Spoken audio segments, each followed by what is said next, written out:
Hi, welcome to another episode. So today I'm going to run you through ProTrack rail aligners. Are they any good? Let's go and find out.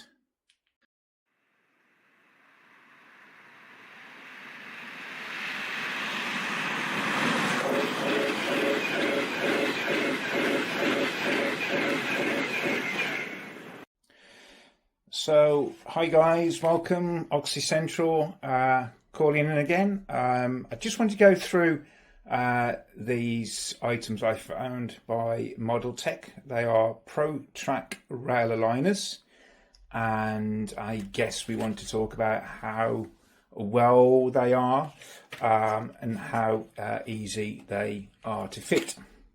So I've got a lift out section here, as you can see. And I've constructed this with a bit of wood. I'm no carpenter, but I had a bit of an idea in my head. So I've got a ledge to the left, a ledge to the right. I've got my plywood, which has been caulked, and you'll see that I've got a track now either side. So I made out this cutout section, and I'm going to just slot that in. There we are, the lift out sections slotted in. I've put a bolt in to each side, each corner I should say, and two on the back.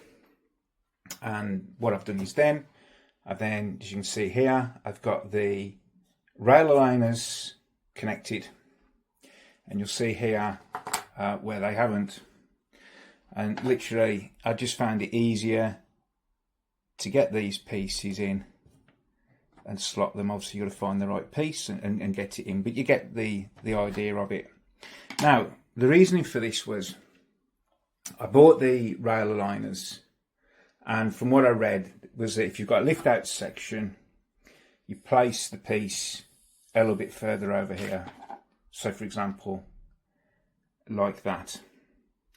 What I found was putting the board back down, it wasn't quite lining up correctly, or it was, but it was catching as you were trying to lower down the wood frame, if that makes sense. But where I went wrong is I had already cut the track. I then soldered on the aligners and then did the same the other side.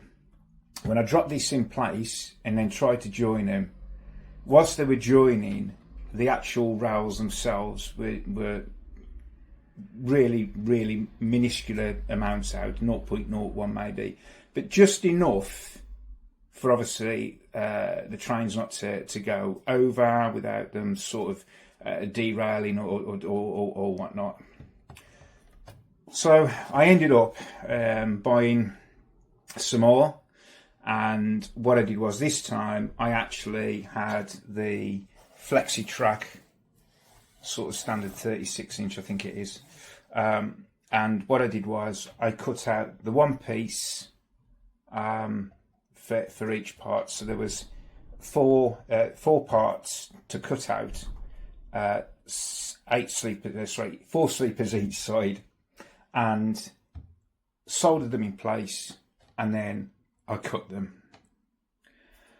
There were a couple of things that I've recently found out. I looked at these and I thought these were quite chunky.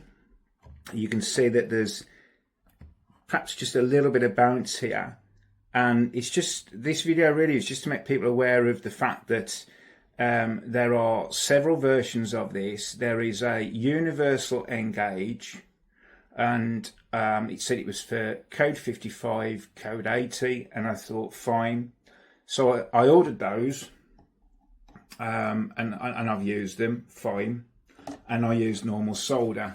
And the problem is with normal solder was I made a bit of a mess of it, made a bit of a mess of the side of the rails because I've not really soldered before. And somebody told me to use solder paste. So I've used the solder paste and that's worked really well. And then I realised I was short on some more aligners. So I ordered some more, and this time what I thought was I ordered universal. I'd actually ordered code 55, and apparently, so it seems, they are new. But bizarrely, direct from ModelTech, I got the universal ones, and I'm sure I selected 55. And then from Mark's Trains, I got these other ones. Now, you might think that there isn't perhaps much of a difference, but in actual fact, there is. I don't have a spare one to show you. And if I just get that into focus, you'll see this code 55 is completely flat and matches your track.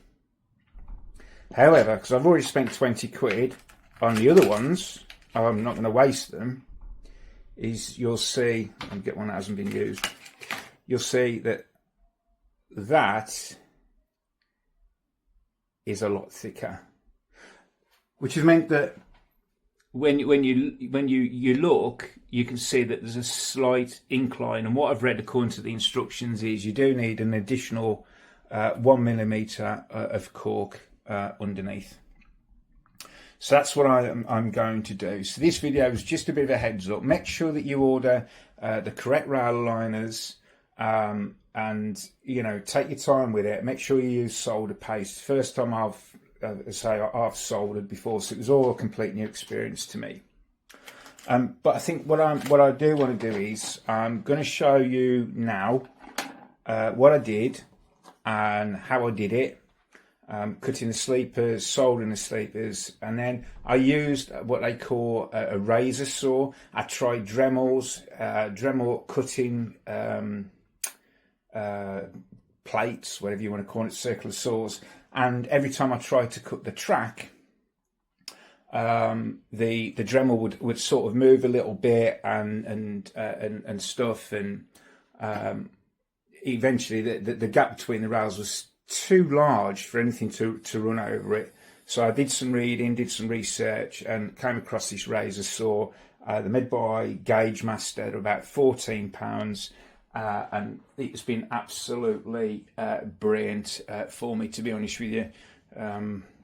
Just excuse me whilst I'm wandering around, just testing a few 3D bits and pieces. But this is the razor saw.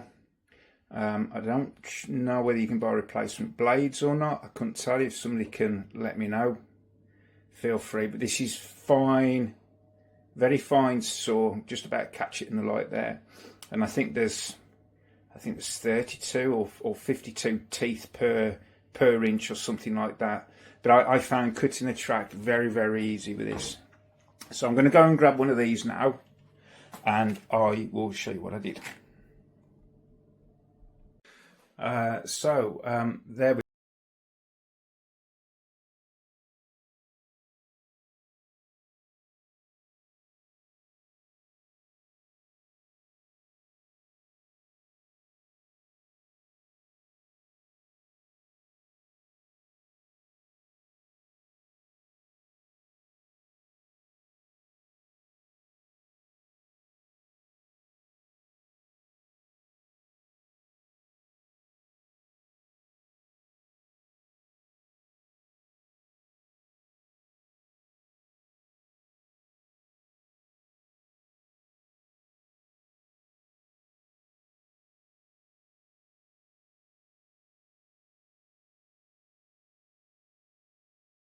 So there we go, guys. I didn't do a video of how to, just some pictures so you can pause it and have a look and perhaps just follow the process if you're keen to have a go. I hope you found it useful. But now my lift up section is done. My tracks are now joined correctly, and now tomorrow I should be doing some testing of all the tracks, full length trains. Just check everything's all good, and then I should be doing my background strips, retail park and an industrial estate, and that'll be featuring part of my next video. So thanks for watching. I hope you found it useful, and I'll see you at the next one. Cheers, bye bye.